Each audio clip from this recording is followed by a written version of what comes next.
This is off the road version 1.5. You know what? This is my carbon Yeti. Doesn't look black, doesn't look dark gray. We've now got the option to paint it with colors. And you might even notice inside of the hubs on the wheels, they've got Joker symbols. We've got options for new wheels on the car as well.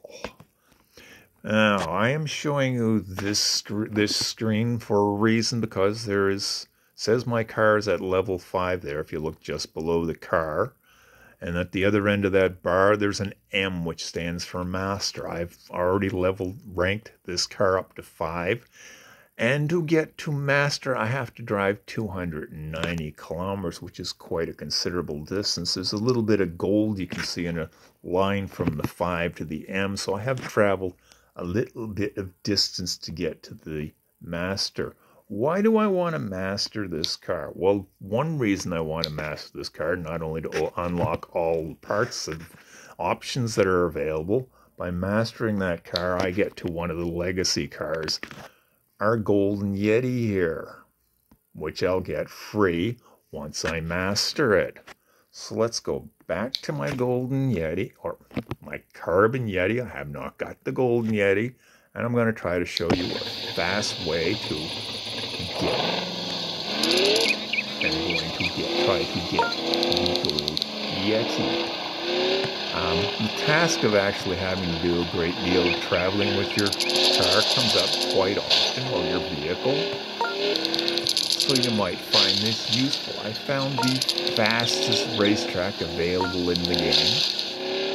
The reason for going to the fastest racetrack is because it is the quickest way of piling up distance to accomplish ranking up your vehicle. Basically, it involves circling Red Canyon Island on the beach.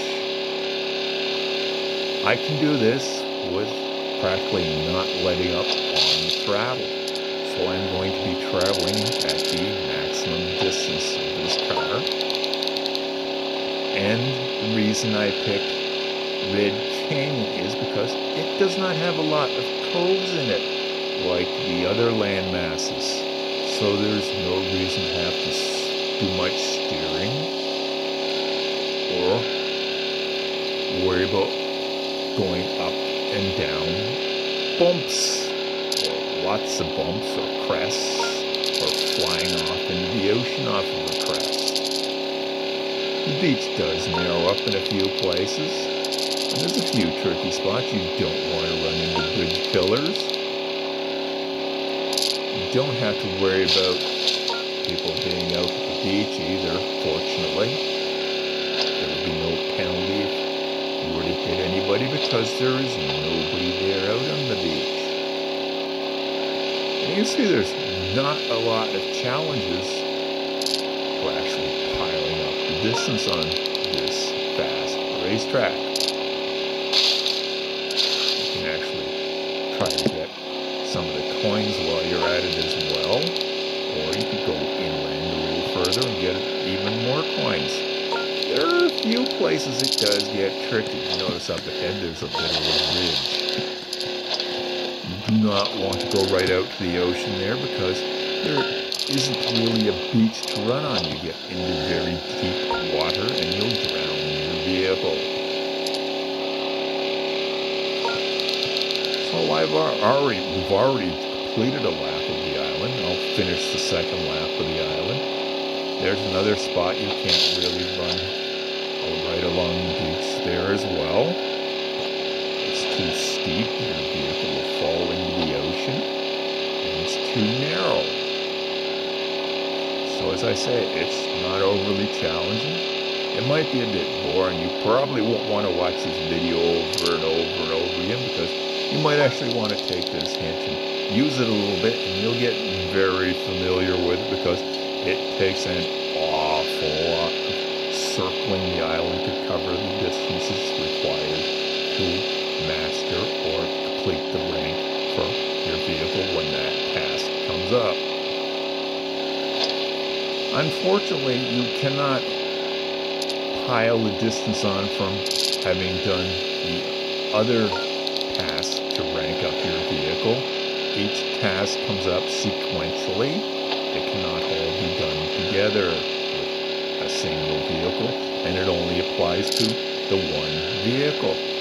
Now, there is another challenging part about doing this racetrack. There are not a lot of garages right handy to the beach. This is about the only one in Red Canyon. If you were to circle, say, Snowfields Island, which is a little more challenging to do because of the more coves in it, it's a little rougher to go around. You do have to slow up a bit. Well, I just did 2 loops of the island. You know what? I'm going to go back the other way. Going this way, the route is just slightly more tricky. Unless you have to remember where the visual cues are for where you might end up in the ocean.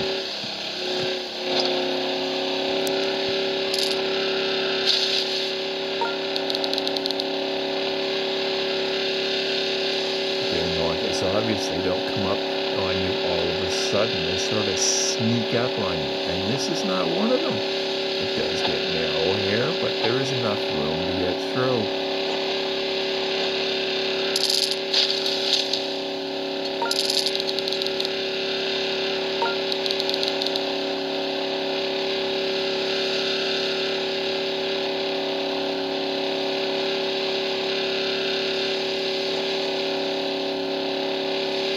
Not overly challenging. That's the fastest way to accomplish the task. As I said, I'm at full throttle, or very few times I even let up on the throttle. I did not hit the brake yet. Okay, we're coming up to a section here where the beach will actually narrow up and we'll have to get off of the beach. I find a good cue of when you have to get off of the beaches when you see that Dog Bite flag where you head up to the road.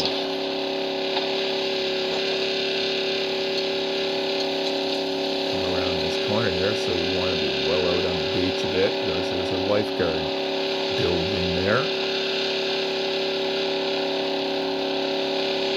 I'm not collecting enough coins. I'm not making anything doing this, other than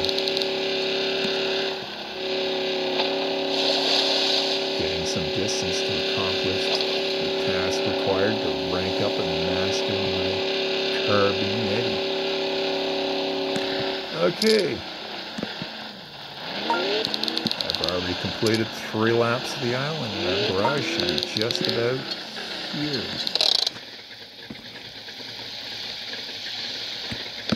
You know what? I kind of like my carbon Yeti. I want to go back into the garage and we'll take a look at the car I want to unlock.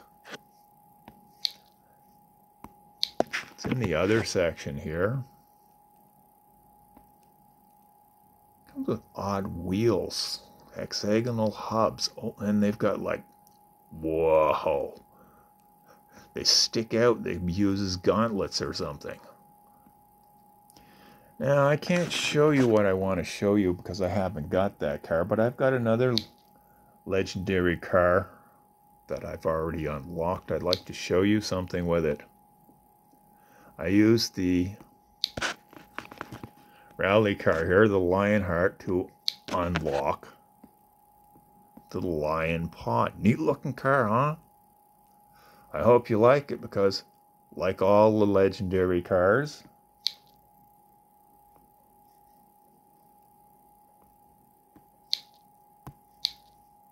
there's no option to customize it.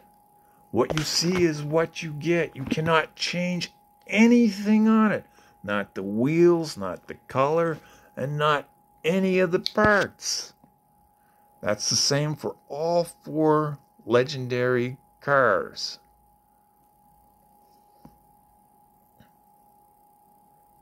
The Spitfire, the Lion Paw,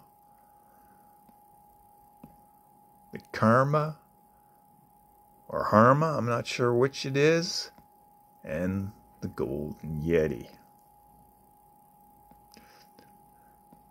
I unlocked this one first because I think it's probably the neatest one of the legendary cars. There's also another interesting car in the car pack, and you notice the cars are now divided. They're into categories. We could look at them all here, or we could go into a particular category. Since I know where this vehicle is I want to go to, I picked the category. This one, the Rainbow. A little microbus. Looks something like maybe a Volkswagen microbus. Let's go customize it. Hold up, there's no paint option. We cannot paint it. We have all the other parts we can vary, but we cannot paint it. This is the only strange car also added to version 1.5. The other 3 cars, you can actually paint them, and you can have all the custom options you want. So I hope that helps you out in figuring out how to advance in version 1.5 and up. So I'm going to call that a video.